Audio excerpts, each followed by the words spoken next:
بسم اللہ الرحمن الرحیم۔ السلام علیکم ورحمۃ اللہ وبرکاتہ۔ ناظرین گرامی، آج کی اس ویڈیو میں ہم سانحہ کربلا اور اس کا پس منظر بیان کریں گے۔ اما بعد، میں نے تمہیں اس لیے نہیں بھیجا کہ تم جنگ سے بچو یا ان کو مہلت دو یا ان کی سفارش کرو۔ سنو، اگر حسین اور ان کے ساتھی میرے ہی حکم پر صلح کرنا اور میرے پاس حاضر ہونا چاہتے ہیں تو ان کو صحیح سالم یہاں پہنچا دو، ورنہ ان سے جنگ کرو یہاں تک کہ ان کو قتل کر دو، مسلح کر دو، یعنی نعوذ باللہ ان کے ناک، کان، ہاتھ، پاؤں کاٹ دو، کیونکہ وہ اس کے مستحق ہیں، اور پھر قتل کے بعد ان کو گھوڑوں کی ٹاپوں سے رون ڈالو۔ اگر تم نے ہمارے اس حکم کی تعمیل کی تو تم کو ایک فرمانبردار کی طرح انعام ملے گا، اور اگر اس کی تعمیل نہیں کرتے تو ہمارے لشکر کو فوراً چھوڑ دو اور چارج شمر کے سپرد کر دو۔ وسلام۔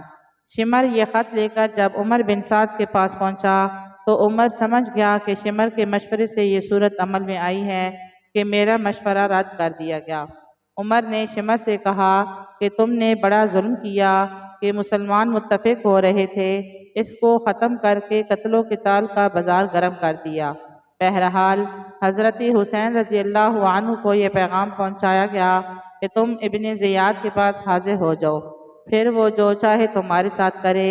ابن زیاد کے پاس حاضر ہونا چونکہ آپ رضی اللہ عنہ کے اوپر شرعاً لازم بھی نہیں بنتا تھا، لہٰذا آپ رضی اللہ عنہ نے یہ پیغام قبول کرنے سے انکار فرما دیا کہ اس ذلت سے تو موت بہتر ہے۔ شمر بن ذوالجوشن اس محاذ پر محرم کی 9 تاریخ کو پہنچا۔ حضرت حسین رضی اللہ عنہ اس وقت اپنے خیمے کے سامنے بیٹھے ہوئے تھے۔ اسی حالت میں کچھ اونگ کر آنکھ بند ہو گئی اور پھر ایک آواز کے ساتھ بیدار ہو گئے۔ آپ رضی اللہ عنہ کی ہمشیرہ زینب رضی اللہ عنہا نے یہ آواز سنی تو دوڑی آئیں اور وجہ پوچھی۔ فرمایا، میں نے رسول اللہ صلی اللہ علیہ وسلم کو خواب میں دیکھا ہے کہ آپ صلی اللہ علیہ وسلم نے مجھے فرمایا، اِنَّكَ تَرُوحُ إِلَيْنَا اِنَّكَ تَرُوحُ إِلَيْنَا، آج شام کو تم ہمارے پاس آنے والے ہو۔ حضرت زینب رضی اللہ عنہا یہ سن کر رو پڑیں۔ آپ رضی اللہ عنہ نے انہیں تسلی دی۔ اسی حالت میں شمر کا لشکر لڑنے کے لیے سامنے آ گیا۔ آپ رضی اللہ عنہ کے بھائی عباس رضی اللہ عنہ آگے بڑھے اور اس مقابل گروہ سے گفتگو ہوئی۔ اس نے اسی وقت بلا مہلت جنگ کا اعلان سنایا۔ حضرت عباس رضی اللہ عنہ نے آ کر حضرت حسین رضی اللہ عنہ کو اطلاع دی۔ حضرت حسین رضی اللہ عنہ نے فرمایا، ان سے کہو کہ آج کی رات جنگ ملتوی کر دو تاکہ آج رات میں وصیت اور نماز اور دعا اور استغفار کر سکوں۔ شمر اور عمر بن سعد نے اور لوگوں سے مشورہ کرنے کے بعد مہلت دے دی اور واپس ہو گئے۔ حضرت امام حسین رضی اللہ عنہ نے اپنے اہل بیت اور ساتھیوں کو جمع کر کے ایک لمبی تقریر کی جس میں یہ بھی فرمایا، میں سمجھتا ہوں کہ کل ہمارا آخری دن ہے، میں آپ سب کو خوشی سے اجازت دیتا ہوں کہ سب اس رات کی تاریکی میں متفرق ہو جاؤ اور جہاں پناہ ملے چلے جاؤ، کیونکہ دشمن صرف میرا طلبگار ہے۔ تقریر کے آخر میں آپ رضی اللہ عنہ کی ہمشیرہ حضرت زینب رضی اللہ عنہا بے قرار ہو کر رونے لگیں تو آپ رضی اللہ عنہ نے تسلی دی اور یہ وصیت فرمائی، میری بہن، میں تمہیں اللہ کی قسم دیتا ہوں کہ میری شہادت پر تم کپڑے نہ پھاڑنا، سینہ کو بھی یعنی پیٹنا وغیرہ ہرگز نہ کرنا، اور آواز سے روتے ہوئے چلانے سے بچنا۔ یہ وصیت فرما کر باہر آ گئے اور اپنے ساتھیوں کو جمع کر کے تمام رات تہجد اور دعا اور استغفار میں مشغول رہے۔ یہ عاشورہ یعنی 10 محرم کی رات تھی۔ اگلے دن 10 محرم بروز جمعہ صبح کی نماز سے فارغ ہوتی ہی عمر بن سعد لشکر لے کر سامنے آ گیا۔ حضرت حسین رضی اللہ عنہ کے ساتھ اس وقت کل 72 ساتھی تھے، 32 سوار اور 40 پیدل۔ آپ رضی اللہ عنہ نے بھی مقابلے کے لیے اپنی ساتھوں کی صف بندی فرمائی۔ اسی دوران ابن زیاد کے لشکر میں سے حر بن یزید، جو سب سے پہلے 1000 کا لشکر لے کر مقابلے کے لیے آئے تھے، اپنا گھوڑا دوڑا کر حضرت حسین رضی اللہ عنہ کے لشکر میں آ کر مل گئے اور بالآخر حضرت حسین رضی اللہ عنہ کے لشکر کی طرف سے ہی لڑتے ہوئے شہید ہوئے اور آخر وقت میں اپنی آخرت سنوار گئے۔ حضرت حسین رضی اللہ عنہ نے جنگ سے پہلے دشمن کی فوج کو مخاطب کر کے ایک درد انگیز اور دلوں کو دہلا دینے والی تقریر کی، جس کی ابتدائی چند اہم باتیں درج ذیل ہیں۔ اے لوگو، تم میرا نسب دیکھو، میں کون ہوں، پھر اپنے دلوں میں نگاہ ڈالو، کیا تمہارے لیے جائز ہے کہ تم مجھے قتل کرو اور میری عزت پر ہاتھ ڈالو؟ کیا میں تمہارے نبی صلی اللہ علیہ وسلم کی صاحبزادی سلام اللہ و رضوانہ علیہا کا بیٹا نہیں ہوں؟ کیا یہ مشہور حدیث تمہیں معلوم نہیں ہے کہ رسول اللہ صلی اللہ علیہ وسلم نے مجھے اور میرے بھائی حسن کو جنت کے نوجوانوں کا سردار فرمایا ہے؟ اس کے بعد آپ رضی اللہ عنہ کے ساتھی حضرت زبیر بن قین کھڑے ہوئے اور ان لوگوں کو نصیحت کی کہ آل رسول صلی اللہ علیہ وسلم کے خون سے باز آ جاؤ۔ آخر میں حضرت زبیر نے یہ بھی کہا کہ ظالموں، اب بھی ہوش میں آ جاؤ، فاطمہ سلام اللہ و رضوانہ علیہا کا بیٹا سمیہ کے بیٹے ابن زیاد سے زیادہ محبت و اکرام کا مستحق ہے۔ جب گفتگو طویل ہونے لگی تو بدبخت شمر نے پہلا تیر ان پر چلا دیا اور اس کے بعد تیر اندازی کا سلسلہ شروع ہو گیا۔ پھر گھمسان کی جنگ ہوئی، آخر ظہر کی نماز کا وقت ہو گیا اور اس وقت تک حضرت حسین رضی اللہ عنہ کے اکثر ساتھی شہید ہو چکے تھے۔ حضرت امام حسین رضی اللہ عنہ نے فرمایا کہ ان سے کہو کہ جنگ ملتوی کرو یہاں تک کہ ہم نماز پڑھ لیں۔ اس پر مخالف فوج کے ایک آدمی نے کہا، تمہاری نماز قبول ہی نہیں ہے۔ جواب میں حضرت حبیب بن مطہر نے فرمایا، افسوس ہے، کیا تمہاری نماز قبول ہوگی اور آل رسول کی نماز قبول نہیں ہوگی؟ جب ان لوگوں نے حضرت حسین رضی اللہ عنہ کو نماز پڑھنے کی اجازت نہ دی تو آپ رضی اللہ عنہ نے اپنے چند ساتھیوں کے ساتھ صلاۃ الخوف کے مطابق ظہر کی نماز ادا فرمائی۔ نماز کے بعد پھر اسی طرح جنگ چلتی رہی۔ اس میں حضرت حسین رضی اللہ عنہ کے بڑے صاحبزادے حضرت علی اکبر یہ شعر پڑھتے ہوئے آگے بڑھے، میں علی ہوں حسین بن علی کا بیٹا ہوں، رب کعبہ کی قسم ہم رسول اللہ صلی اللہ علیہ وسلم سے قریب تر ہیں۔ کمبخت مرہ بن منقد نے ان کو نیزہ مار کر گرا دیا۔ پھر کچھ اور بدبخت آگے بڑھے اور ان کی لاش کے ٹکڑے کر دیے۔ حضرت حسین رضی اللہ عنہ سامنے آئے اور کہا، میرے بیٹے، اللہ تعالیٰ اس قوم کو برباد کرے جس نے تجھے قتل کیا ہے۔ یہ لوگ اللہ پر اور اس کے رسول صلی اللہ علیہ وسلم کے حرم پر کتنے جرأت مند ہو رہے ہیں۔ اس کے بعد ان کی لاش اٹھا کر خیمے کے پاس پہنچا دی گئی اور قبیلہ ازد کے عمر بن سعد بن نفیل نے حضرت قاسم بن حسن رضی اللہ عنہ کے سر پر تلوار ماری۔ وہ گرے اور ان کے منہ سے خون نکلا اور ان کے منہ سے نکلا، یا عماہ، اے چچا جان۔ تو حضرت حسین رضی اللہ عنہ نے دوڑ کر ان کو سنبھالا اور عمر ازدی پر تلوار سے حملہ کیا، کوہنی سے اس کا ہاتھ کٹ گیا۔ حضرت حسین رضی اللہ عنہ اپنے اس بھتیجے قاسم کی لاش کو اپنے کندھے پر اٹھا کر لائے اور اپنے بیٹے اور دوسرے اہل بیت کے برابر لٹا دیا۔ اب حضرت حسین رضی اللہ عنہ تقریباً تنہا اور بے یار و مددگار رہ گئے، لیکن ان کی طرف بڑھنے کی کسی کو ہمت نہیں ہوئی۔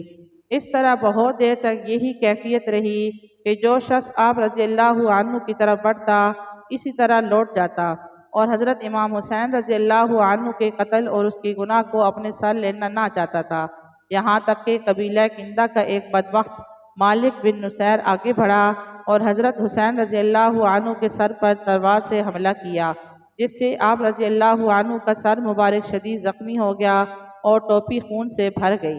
اب حضرت حسین رضی اللہ عنہ تھک چکے تھے، اپنے خیمے کے دروازے پر تشریف لائے اور اپنے چھوٹے صاحبزادے عبداللہ رضی اللہ عنہ کو بلایا اور اپنی گود میں بٹھا لیا۔ پھر ان کو اپنے قریب کر کے چومنے لگے جیسے کوئی الوداع کرتے وقت حسرت کے ساتھ چومتا ہے۔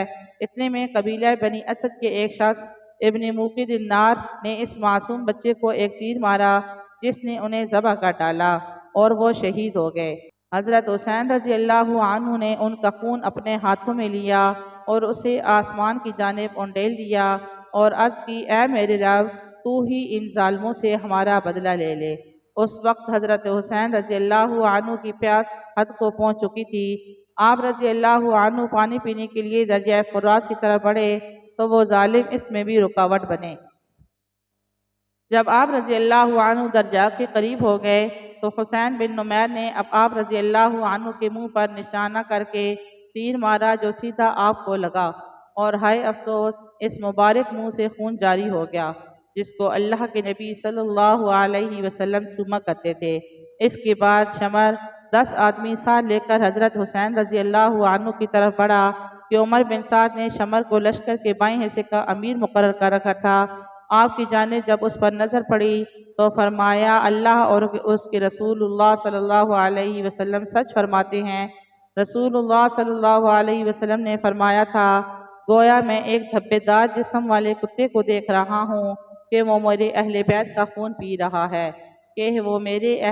کا خون پی رہا ہے، بدبخت شمر کو برص کی بیماری تھی جس سے جسم پر سفید دھبے بن جاتے ہیں۔ حضرت حسین رضی اللہ عنہ شدید پیاس اور اپنے زخموں کے باوجود ان کا دلیرانہ مقابلہ کر رہے تھے، اور جس طرف بڑھتے تو یہ لوگ ایسے بھاگتے نظر آتے تھے جیسے شیر کے سامنے بکریاں بھاگتی ہیں۔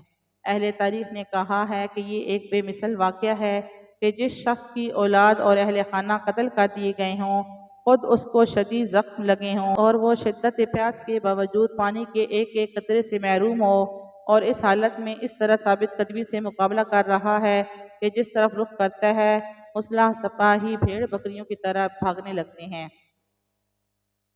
شمر نے جب یہ دیکھا کہ حضرت حسین رضی اللہ عنہ کو قتل کرنے سے ہر شخص بچنا چاہتا ہے تو آواز دی کہ سب مل کر اکٹھے حملہ کرو۔ اس پر بہت سے بد نصیب آگے بڑھے، نیزوں اور تلواروں سے ایک دم اکٹھے حملہ کیا، اور رسول اللہ صلی اللہ علیہ وسلم کے اس صاحبزادے اور اس وقت کی روئے زمین کی سب سے عظیم ہستی نے ظالموں کا دلیرانہ مقابلہ کرتے ہوئے حق کی خاطر جان دے دی اور شہید ہو گئے۔ انا للہ و انا الیہ راجعون۔ شمر نے قولی بن یزید سے کہا کہ ان کا سر کاٹ لو۔ وہ آگے بڑھا مگر ہاتھ کانپ گئے۔ پھر بدبخت سنان بن انس نے یہ کام انجام دیا اور سر مبارک کاٹ کر بدن سے الگ کر دیا۔ بدبخت ابن زیاد کا حکم تھا کہ قتل کے بعد لاش کو گھوڑوں کی ٹاپوں سے روندا جائے۔ عمر بن سعد نے چند سواروں کو حکم دیا، انہوں نے بھی یہ کر ڈالا۔ اس طرح بروز جمعہ آنے والی قیامت سے پہلے ہی سن 61 ہجری 10 محرم کو بروز جمعہ قیامت صغریٰ قائم ہو گئی۔ جب دیکھا گیا تو حضرت حسین رضی اللہ عنہ کی لاش پر 33 زخم نیزوں کے اوپر، 34 زخم تلواروں کے تھے، تیروں کے زخم ان کے علاوہ تھے۔ حضرت حسین رضی اللہ عنہ اور عام اہل بیت کے قتل سے فارغ ہو کر یہ ظالم لوگ آپ رضی اللہ عنہ کے چھوٹے صاحبزادے علی اصغر، جنہوں نے بعد میں زین العابدین کے نام سے شہرت پائی، کی طرف متوجہ ہوئے۔